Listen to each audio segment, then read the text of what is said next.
السلام علیکم ورحمۃ اللہ وبرکاتہ۔ رب ذوالجلال کے فضل اور توفیق سے ماہ ربیع الاول شریف کے پرنور لمحات میں آج کی یہ محفل میلاد بسلسلہ ایصال ثواب حضرت قبلہ محمد حبیب اللہ رحمہ اللہ تعالی ان کے 11ویں سالانہ عرس کے موقع پر اس تقریب کا ان کے ایصال ثواب کے لیے انعقاد کیا جا رہا ہے۔ صاحبزادہ اسرار الحق صاحب و برادران کی طرف سے یہ اجتماع منعقد ہے۔ میری دعا ہے خالق کائنات جل جلالہ حضرت قبلہ محمد حبیب اللہ رحمہ اللہ تعالیٰ کے درجات کو بلند فرمائے اور رب ذوالجلال منتظمین کے انتظام کو اور شرکاء کی شرکت کو اپنے دربار میں قبول فرمائے۔ خالق کائنات جل جلالہ نے سید المرسلین خاتم النبیین احمد مجتبی جناب محمد مصطفیٰ صلی اللہ علیہ وسلم کو انگنت شانیں عطا کی ہیں۔ تیرے تو وصف عیب تناہی سے ہیں بری، حیراں ہوں میرے شاہ کیا کیا کہوں تجھے۔ ان اوصاف و کمالات میں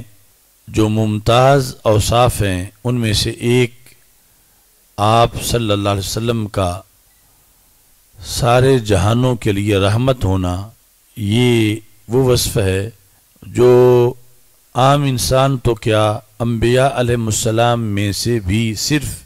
آپ ہی کا یہ منصب ہے اور آپ ہی کا یہ مقام و مرتبہ ہے کہ خالق کائنات جل جلالہ نے آپ کو عالمین یعنی سارے جہانوں کے لیے رحمت بنایا ہے۔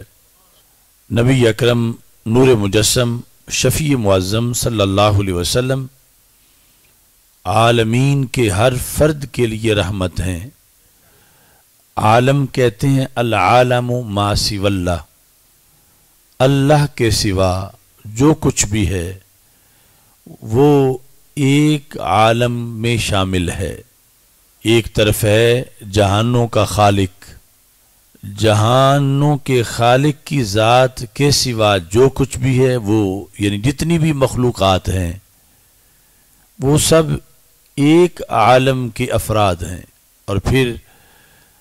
رب ذوالجلال نے آپ کو ایک عالم کے لیے ہی نہیں بلکہ جمیع عالمین کے لیے، طبقات جتنے ہیں عالمین کے، اقسام کتنی ہیں عالمین کی، اور جتنی ایک ایک عالم کے مخلوقات ہیں ان سب کے لیے رب ذوالجلال نے آپ کو رحمت بنایا ہے۔ باقی جتنی اقسام ہیں مخلوقات کی ان سب سے بڑھ کر رسول پاک صلی اللہ علیہ وسلم کو رب ذوالجلال نے انسانوں کے لیے ابر کرم بنایا ہے۔ ویسے تو ایک ایک ذرہ جو ہے وہ رسول پاک صلی اللہ علیہ وسلم کی رحمت سے فیض یاب ہے۔ وہ دانائے سبل ختم الرسول مولا کل جس نے غبار راہ کو بخشا فروغ وادی سینہ، نگاہ عشق و مستی میں وہی اول وہی آخر، وہی یاسین وہی طٰہٰ، ہر ذرے کے لیے رحمت ہے۔ لیکن انسان جتنا فیض یاب ہوا اور بڑے مقام اور مرتبے پہ پہنچا، یہ اپنی مثال آپ ہے۔ رحمت آپ کے دہلیز سے حیوانوں کو جس انداز میں ملی اور انہوں نے جس انداز میں آپ سے محبت کی اور پیار کیا کہ منا کی وادی اس بات کی گواہ ہے کہ جب رسول اکرم صلی اللہ علیہ وسلم حجۃ الوداع کے موقع پر قربانیوں کے عمل کے لیے کھڑے ہوئے تو لائن میں اونٹنیوں کو کھڑا کیا گیا تاکہ باری باری رسول پاک صلی اللہ علیہ وسلم ہر اونٹنی کو اپنے ہاتھ سے ذبح فرمائیں۔ تو حدیث شریف میں فَتَفِقْنَ يَزْدَلِفْنَ إِلَيْهِ بِأَيَّاتِهِنَّ يَبْدَأُ، تو اتنا شوق تھا ان جانوروں میں رسول پاک صلی اللہ علیہ وسلم کے ہاتھ کی چھری سے ذبح ہونے کے لحاظ سے کہ ان کے لیے انتظار مشکل تھا کہ دوسرے نمبر پہ ذبح ہوں، چوتھے پہ، چونکہ 60 سے زائد حیوان تھے، یعنی اونٹنیاں تھیں، تو حدیث میں فتفقنا یزدلفنا الیہ، ان اونٹنیوں نے لائن توڑ کے رسول پاک صلی اللہ علیہ وسلم کے ارد گرد دائرہ بنا لیا، اور ہر اونٹنی دوسری اونٹنیوں سے اپنی گردن آگے آگے کر رہی تھی تاکہ پہلا نمبر مجھے ملے کہ رسول پاک صلی اللہ علیہ وسلم کے ہاتھ کی چھری سے ذبح ہونے کا میرا شرف مقدم ہو جائے۔ تو اس قدر یعنی جانوروں کو رسول پاک صلی اللہ علیہ وسلم کی محبت کا فیض ملا ہے، لیکن انسان چونکہ اشرف المخلوقات ہے، اس کی صلاحیتیں زیادہ ہیں، اور اس بنیاد پر رسول پاک صلی اللہ علیہ وسلم کی محبت سے یہ سب سے زیادہ فیض یاب ہوا ہے، اور اس رحمت کی بنیاد پر ہی یہ اشرف المخلوقات قرار پایا ہے۔ نبی اکرم نور مجسم شفیع معظم صلی اللہ علیہ وسلم کی رحمت جمیع انسانیت کے لیے ہے۔ پھر انسانوں کی دو قسمیں ہیں، ایک وہ ہیں جس کو ہم امت اجابت کہتے ہیں، اور دوسرے وہ ہیں جن کو امت دعوت کہتے ہیں۔ امت اجابت یعنی رسول پاک صلی اللہ علیہ وسلم کی دعوت کو قبول کرنے والی امت، تو وہ ہم ہیں مسلمان لوگ کہ جنہوں نے نبی اکرم نور مجسم شفیع معظم صلی اللہ علیہ وسلم کی جو دعوت تھی کہ اللہ ایک ہے اور میں اس کا رسول صلی اللہ علیہ وسلم ہوں،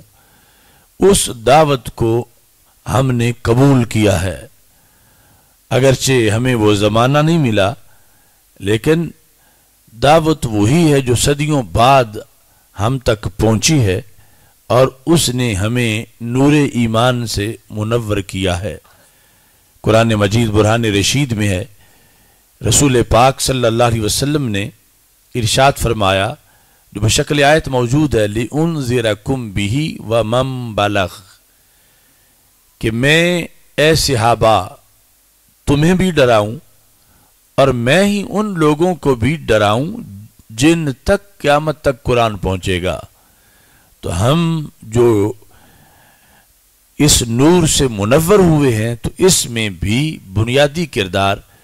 رسول اکرم صلی اللہ علیہ وسلم کی ذات گرامی کا ہے کہ چمک تجھ سے پاتے ہیں سب پانے والے، میرا دل بھی چمکا دے چمکانے والے۔ عمومی طور پر جب لفظ امت بولا جاتا ہے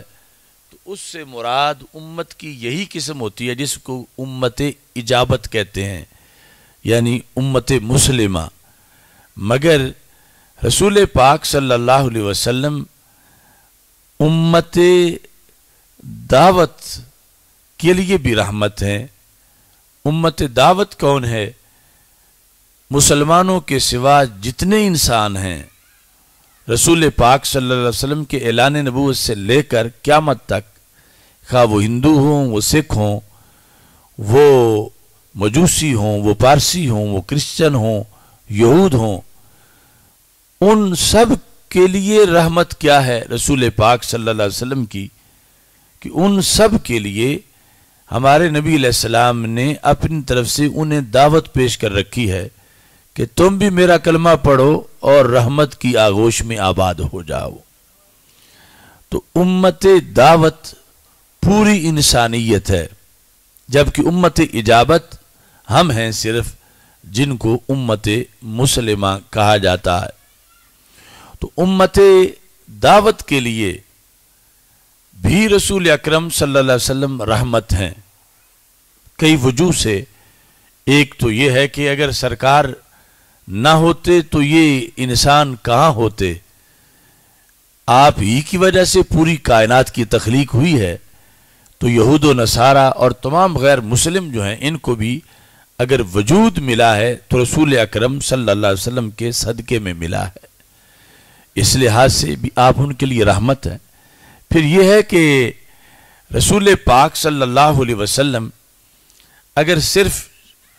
چند علاقوں کے لیے نبی ہوتے اور باقی لوگ ترستے رہتے اور انہیں اجازت نہ ہوتی سرکار کا کلمہ پڑھنے کی تو ان کے لیے کتنی مشکلات ہوتی۔ اللہ نے قیامت تک کے لیے ہر علاقے کے لیے یہ رحمت کا دروازہ کھول دیا کہ جو بھی رحمت چاہتا ہے وہ کلمہ پڑھے اور ان کا امتی بن جائے، اور امتی بننے کے بعد وہ کروڑوں رحمتوں کا مستحق ہو جائے۔ تو اس بنیاد پر بھی امت دعوت یعنی پوری انسانیت کے لیے رسول پاک صلی اللہ علیہ وسلم رحمت ہیں۔ لیکن اس میں یہ جہت حد فاصل کے طور پر ہے کہ اگر ہم قرآن کو دیکھتے ہیں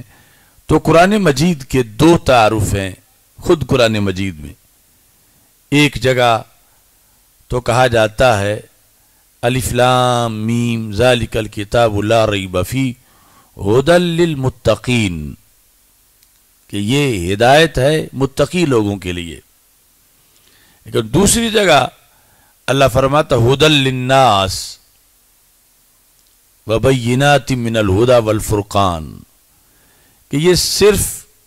متقی لوگوں کے لیے ہدایت نہیں، یہ ساری انسانیت کی ہدایت ہے۔ اب ظاہر ہے کہ مجموعی طور پر جو انسانوں کی تعداد ہے اس کے مقابلے میں متقین کی تعداد تھوڑی ہے، تو رسول پاک صلی اللہ علیہ وسلم متقین کے لیے بھی ہدایت ہیں، اور اس کے علاوہ جس طرح قرآن متقین کے لیے بھی ہدایت ہے اور مطلقاً انسانوں کے لیے بھی ہدایت ہے، رسول اکرم صلی اللہ علیہ وسلم مومنین کے لیے بھی رحمت ہیں اور مومنین کے علاوہ جتنے انسان ہیں ان کے لیے بھی رحمت ہیں۔ تو ان دونوں باتوں کا آپس میں کوئی ٹکراؤ نہیں۔ قرآن مجید نے جس طرح ہدایت اپنی تقسیم کی اور ہدایت پیش کی، تو آگے انسانوں کی دو کیٹیگریز ہیں۔ ایک وہ انسان ہیں جنہوں نے اس ہدایت کی قدر و قیمت کو پہچانا، اور قدر و قیمت کو پہچاننے کا مطلب یہ تھا کہ قرآن کی ہدایت، قرآن کے راستے اور قرآن کے پیغام کو قبول کر لیا۔ اور دوسرے وہ ہیں کہ قرآن نے رستہ دکھانے میں تو کسر وہاں بھی نہیں چھوڑی، برستا نہیں دیکھ کر ابر رحمت بروں پہ بھی برسا دے برسانے والے، یعنی قرآن نے یہ تقسیم نہیں کی کہ میں مشرق والوں کو تو رستہ دکھاؤں گا، مغرب والوں کو نہیں دکھاؤں گا، شمال والوں کو تو دکھاؤں گا، جنوب والوں کو نہیں دکھاؤں گا، عرب والوں کو تو دکھاؤں گا، عجم والوں کو نہیں دکھاؤں گا۔ قرآن تو سب کے لیے ہی ہدایت بنا۔ لیکن آگے ایک وہ طبقہ ہے کہ جنہوں نے اس ہدایت کو آج تک قبول نہیں کیا، تو قرآن مجید نے پھر بطور فخر کے ذکر انہی کا کیا جنہوں نے ہدایت کو قبول کیا ہے، اس مقام پر جو قرآن کا صدارتی مقام ہے سورہ بقرہ کے آغاز میں۔ لیکن دوسری جگہ ذکر اس کا بھی کر دیا کہ کوئی کل قیامت کے دن یہ نہ کہے کہ یہ تو صرف متقی لوگوں کے لیے ہدایت تھی، ہمارے لیے ہوتا تو ہم قبول کرتے، ہمارے لیے تو ہدایت تھا ہی نہیں۔ تو قرآن مجید نے واضح کر دیا ھدی للناس، کہ ہدایت تو یہ سب کے لیے ہے۔ اب آگے رحمت کی جب بارش برستی ہے تو کہیں تو پھول کھلتے ہیں اور کہیں اسی بارش کی وجہ سے جو کوڑا کرکٹ کا ڈھیر ہو وہاں پر تعفن اور بدبو پیدا ہو جاتی ہے، حالانکہ بارش تو بارش ہی ہے۔ تو بلا تشبیہ و تمثیل رسول پاک صلی اللہ علیہ وسلم کی ہدایت مسلمانوں کے لیے بھی ہے، سارے جہانوں کے لیے بھی ہے۔ آپ کی رحمت مسلمانوں کے لیے بھی ہے اور ساری اقوام کے لیے بھی ہے۔ اب ساری اقوام کے لیے رحمت یہ ہے کہ وہ سرکار کا کلمہ پڑھیں، ساری اقوام کے لیے رحمت یہ ہے کہ وہ دین برحق کو قبول کریں، وہ اس دین کی طرف مائل ہوں۔ یہ مطلب ہے کہ آپ سارے جہانوں کے لیے رحمت ہیں، اور ان میں سے جب ہم انسانوں کی بات